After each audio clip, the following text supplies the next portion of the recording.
In this video, I'll show you one of the most powerful techniques for fixing weak Nebari on Zelkova bonsai. It's a bit advanced technique, but simple enough that anyone can do after watching this video. If you want to create a beautiful surface roots on your bonsai, this video can definitely help you do that. The technique I want to show you today is root grafting. In the previous video, I showed a method of growing roots by cutting lower part of the tree. While it's very effective, the success depends entirely on how the tree responds. Sometimes you get many roots, sometimes just a few, and sometimes none at all. The root grafting is more deliberate. This technique allows you to create lots of roots at once. So, what's a root grafting? As the name suggests, root graft is a way of joining roots from different plants together. You attach the very bottom of a young tree to the base of a bonsai. Over time, the young tree's roots become new roots of the bonsai as the plumbing system of the two plants reconnect. Look at this tree. At first glance, the top part looks promising. The trunk is straight and thick enough to be a small bonsai. But as we look downward, you start to notice something wrong.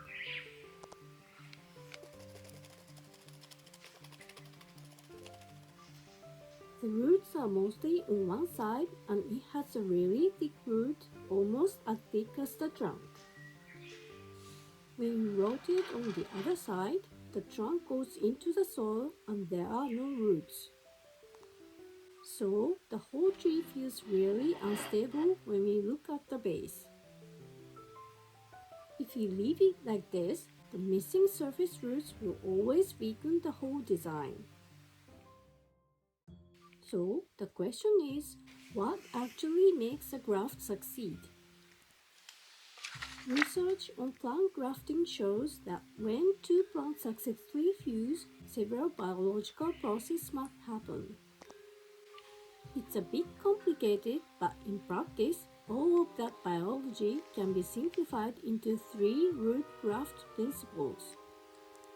1. Use a sharp knife. 2. Make perfect contact. And 3. Create the right healing environment. Besides those principles, there is another condition for this technique to work. And it has to do with the species. Root grafting works especially well with deciduous trees like Zelkova, Japanese maple, trident maple, and citrus trees. And Zelkova has several traits that make it particularly suitable. It heals roots quickly and spring growth is strong. That combination means the tree can regenerate tissue rapidly and tolerate the kind of cuts we make during grafting. And before going to the step-by-step guide, if you enjoy learning techniques like this, I share useful bonsai tips in my newsletter. So, if you'd like to receive those, you can find the link in the description. Before we start, let's quickly look at what we need. The most important material is a young Zelkova seedling of a couple of years old. Ideally, it is from the same tree that is cloned from cuttings or at least the same species. This is because the fusion is more likely to occur using younger material of the same tree or species than older, distant species. This one here is a seedling I collected under a big Zelkova tree last year and have been growing since. Another important material is a sharp knife. Root grafting only works with living cells. When the graft surfaces are cut, the cells must stay alive so they can divide and produce healing tissue. This is why a very sharp knife is so important. If the blade is dull, the tissue gets crushed. And crushed cells cannot reconnect with the other plant. In root grafting, the first principle is simple. Always use a sharp knife. I'm going to use a sharp chisel today as well. In addition to a young tree and a sharp knife, you also need a fire or grafting tape and some bonsai soil mix. If you have it, a waterproof sealant can also help protect the wound. So, let's actually graft a root onto this tree. Step 1. Choose the graft location. As I mentioned in the earlier video, an ideal Nebari should have the following 5 characteristics. 1. The roots emerge at the same height around the base of the trunk. 2. The roots are evenly sized. 3. Thick roots taper gradually as they extend outward. 4. The roots spread evenly in all directions. And 5. When viewed from the side, the roots should grow horizontally. When selecting the graft location, look for the areas where these characteristics are missing. Make sure to choose a section of trunk where the bark is smooth and free of scars. Old wounds tend to reduce the success rate of the graft. And usually, 1 or 2 grafts per time gives the best results. In this case, the empty space is right here.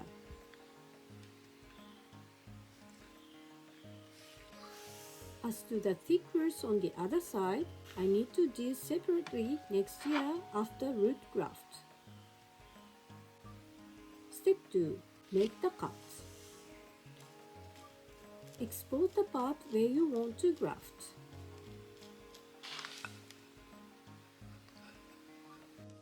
You don't need to take the tree out of the pot or export the entire root ball if the area is accessible. With a clean knife, make a cut into the base of the bonsai where the graft will sit, cutting from bottom to top until you reach the woody tissue. The goal here is to expose the cambium layer. The cambium is a very thin layer of living cells just under the bark. This layer produces new wood and bark and is the part that allows 2 plants to fuse together during grafting. The thin green layer here is the cambium. Step 3. Prepare the seedling. Start by removing the seedling from the pot. Next, cut the trunk and shape it into a wedge. This wedge increases the surface area where fusion happens. And the larger the contact area, the better the chance of a successful graft. So, the depth and the shape should match the cut you made in step 2. Step 4. Insert the graft. Slide the seedlings wedge into the cut you made in step 2. And here is where precision matters. For the graft to work, the green tissues from both plants must touch very closely. There are 2 important things here. First, there must be no gap between the cut surfaces. And second, the green cambium layers must meet. The entire graft happens in that layer that is only a few cells thick. If those layers do not connect, the two plants will never fuse together. And this is the root graft principle number 2. Make perfect contact. But even if the layer touch perfectly, the graft can still fail. Step 5. Secure the graft. If you have wound sealant, apply it to the graft so the wound seals properly and prevent pathogens from entering. Then, tie the connection firmly using raffia or grafting tape. Any movement is the enemy of grafting. Even small shifts from wind can break the delicate contact between the tissues. So, the graft must be held tightly in place. But the perfectly secure graft still doesn't guarantee success.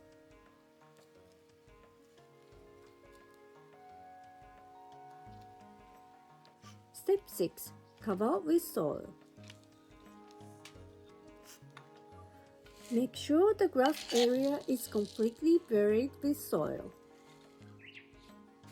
This creates a stable and humid environment that encourages callus formation.